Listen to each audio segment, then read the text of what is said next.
Kapolri Jenderal Listio marah, dua kasus besar polisi jatuhkan marwah Polri. Kita bagaimana melakukan perbaikan, mengembalikan kepercayaan publik, bagaimana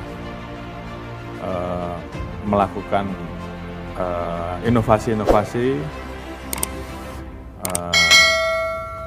quick win dan terhadap yang tidak mampu, tidak bisa ikut gerbong, tidak bisa ikut barisan, ya silahkan keluar atau kita potong. Polres harus mampu menegur anggotanya yang di level polsek. Demikian juga Kapolda harus melakukan langkah tegas terhadap anggota-anggota di bawahnya. Kalau nggak mampu, saya ambil alih. Dan saya tidak mau ke depan masih terjadi hal-hal seperti ini dan kita tidak mampu melakukan tindakan tegas. Nah, kalau kita berpikir dengan cara kita sendiri, maka hasilnya bukan semakin baik, tapi semakin hancur. Kapan kita harus introspeksi? Kita introspeksi, jangan nanti kritik. Kritik itu bagian dari upaya untuk memperbaiki kita. Kita terima. Tidak boleh ada satu pihak pun yang main-main dengan kasus ini. Semua proses harus dilakukan dengan profesional demi menjaga marwah Polri, agar masyarakat tidak kehilangan kepercayaan pada institusi Polri. Untungnya harapan kita semua telah dipenuhi. Buktinya Kapolri juga tidak pandang bulu.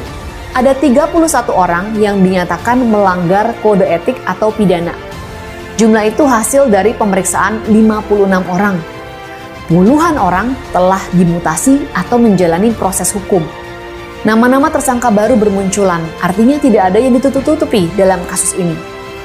Kapolri Jenderal Polisi Listio Sigit Prabowo dengan tegas memperingatkan akan potong setiap anggota Polri yang melakukan pelanggaran hukum dan menjatuhkan marwah Polri.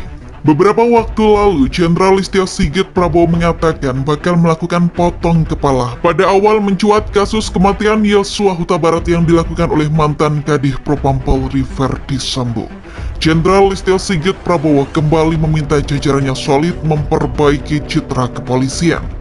Ex-Kabar Eskrim itu mengatakan tingkat kepercayaan publik ke Korps Bayangkara anjlok setelah dua kasus besar menyeret dua mantan petinggi Polri Verdi Sambo dan Teddy Minahasa. Ini adalah tugas kita, bagaimana melakukan perbaikan, mengembalikan kepercayaan publik, bagaimana melakukan inovasi-inovasi, kata Sigit dalam program Satu Meja ke Forum Kompas TV yang dikutip Sabtu 4 Maret 2023. Menurut Jenderal Listio, dalam berbagai kesempatan dia telah mengingatkan jajarannya untuk menguatkan soliditas internal dan meningkatkan pelayanan ke masyarakat. Ia mengaku tak segan mencopot jajarannya yang membelot dan tak patuh terhadap agenda perbaikan institusi yang dia pimpin. Terhadap yang tidak mampu, tidak bisa ikut gerbong, tidak bisa ikut barisan, ya silahkan keluar atau kita potong, ujarnya. Berkaca dari kasus Verdi Sambo dan Teddy Minahasa, Kapolri pun mewanti-wanti jajarannya tunduk terhadap etika kepolisian, memahami apa saja yang boleh dilakukan dan hal-hal apa yang dilarang. Jika mendapati perintah atasan yang salah, anggota diminta tak ragu untuk menolak. Pasal 7 ayat 3 huruf C Peraturan Kapolri atau Perkap nomor 14 tahun 2011 tentang Kode Etik Profesi Polri mengatur bahwa setiap anggota Polri yang berkedudukan sebagai bawahan wajib menolak perintah atasan yang bertentangan dengan norma hukum, norma agama, dan norma kesusilaan. Ini saya ingatkan kepada seluruh anggota agar memahami hal-hal seperti ini sehingga kemudian berani menolak bila perlu ingatkan, kata Sigit. Jika langkah tersebut berpotensi memunculkan ancaman, kata Sigit, bawahan dapat melapor ke atasan yang lebih tinggi untuk mengadukan perbuatan anggota polisi menyimpang tersebut.